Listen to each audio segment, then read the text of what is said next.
اعوذ باللہ من الشیطان الرجیم بسم اللہ الرحمن الرحیم رب اشرح لی صدری ویسر لی امری واحلل عقدۃ من لسانی یفقہوا قولی۔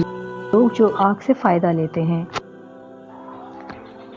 آیت 74 سے نبی کریم صلی اللہ علیہ وسلم سے خطاب کیا جا رہا ہے کہ اے نبی صلی اللہ علیہ وسلم، آپ اپنے رب کے نام کی تسبیح کیجئے جو بڑی برکتوں والا ہے، عظیم ہے۔ آیت 75 میں کہا جا رہا ہے کہ میں تو قسم کھاتا ہوں تاروں کے ٹوٹنے کے، گرنے کی جگہوں کی۔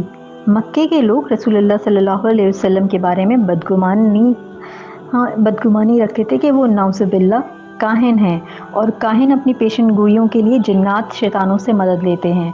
قرآن نے بتایا کہ شیطانوں کو آسمانوں کے قریب جا کے وہاں کی باتیں سننے سے روک دیا گیا ہے۔ سورہ ہجر اور سورہ صفات میں بھی یہ بیان کیا گیا ہے۔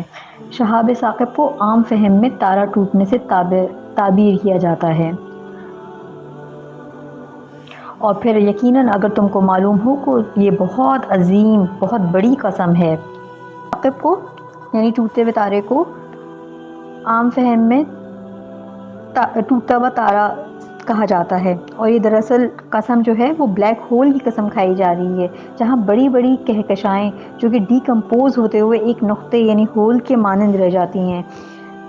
گلیکسیز یعنی جو تاروں کا جھرمٹ، خلا میں موجود بے شمار تارے ایک گلیکسیز کی فارم میں ہوتے ہیں جو کہ ڈیکمپوز ہوتے ہوئے یعنی ٹوٹتے ٹوٹتے ٹوٹتے ختم ہوتے ہوتے ایک نقطے کی مانند رہ جاتے ہیں۔ پھر وہ جو بھی شے ہوتی ہے جو اس دائرے میں آتی ہے تو وہ بلیک ہول اس کو اپنے اندر کھینچ کر اپنے اندر ضم کر لیتا ہے، تو اس کی قسم کھائی جا رہی ہے۔ آیت 77 سے 80 تک میں کہا جا رہا ہے کہ بے شک وہ بلا شبہ بہت عزت و تکریم والا قرآن ہے جو ایک محفوظ کتاب میں ہے، درج ہے، پوشیدہ کتاب لوح محفوظ میں ثبت ہے، اسے نہیں چھو سکتے سوائے ان کے کہ جو کہ پاکیزہ فرشتے ہیں۔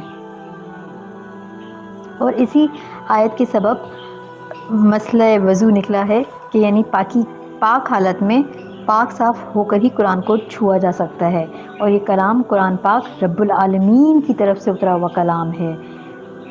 کیا تم اس کلام سے بے اتنائی برتنے والے ہو، اور اس نعمت میں اپنا حصہ تم نے یہ نہیں رکھا کہ تم اس کو جھٹلاتے ہو؟ پھر کیوں نہیں کہ جب جان حلق تک پہنچ جاتی ہے، اگر تمہارا یہ گمان ہے کہ تم کسی کے محکوم نہیں ہو، تو اس وقت تم اس مرنے والے کو دیکھ رہے ہوتے ہو، اور ہم اس مرنے والے سے تم سے بھی زیادہ قریب ہوتے ہیں لیکن تم نہیں دیکھ پاتے ہو۔ سو کیوں نہیں اگر تم کسی کے محکوم نہیں ہو تو اس مرنے والے کی جان کو حلق سے واپس لوٹا دیا کرو اگر تم سچے ہو تو۔ یعنی انسان کو چیلنج کیا جا رہا ہے کہ انسان اپنی ہر سانس، ایک ایک سانس کی جو ہے اس کو آ رہی ہوتی ہے وہ اللہ تعالیٰ کی مرہون منت ہے۔ یہ انسان کی خود ہی نہیں ہے کہ وہ خود سے جو ہے وہ سانس لیتا ہے اور پھر سارے معاملات طے کر لیتا ہے۔ اگر اتنا ہی مطلب اس کے اندر یہ چیز ہے کہ انسان اگر سمجھتا ہے کہ خود وہ کر رہا ہے، تو جب کوئی انسان مر رہا ہوتا ہے تو اس کی آخری سانس جب اس کے حلق میں ہوتی ہے تو وہ سانس واپس لوٹا کر اس مرنے والے کو واپس زندہ کرنے کی اتھارٹی رکھتا ہے کیا؟ انسان کے پاس اتنی طاقت ہے کیا؟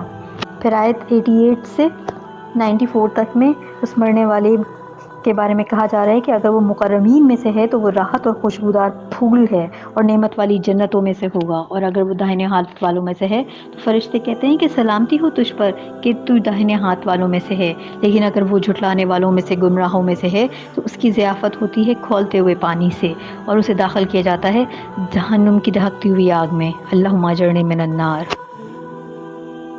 آخر کی دو آیتوں میں 95 اور 96 میں کہا جا رہا ہے کہ یقیناً یہ قطعی حق ہے، سو اے نبی صلی اللہ علیہ وسلم اپنے رب کے نام کی تسبیح کریں جو بڑی عظمتوں والا ہے۔ وآخر دعوانا ان الحمد للہ رب العالمین۔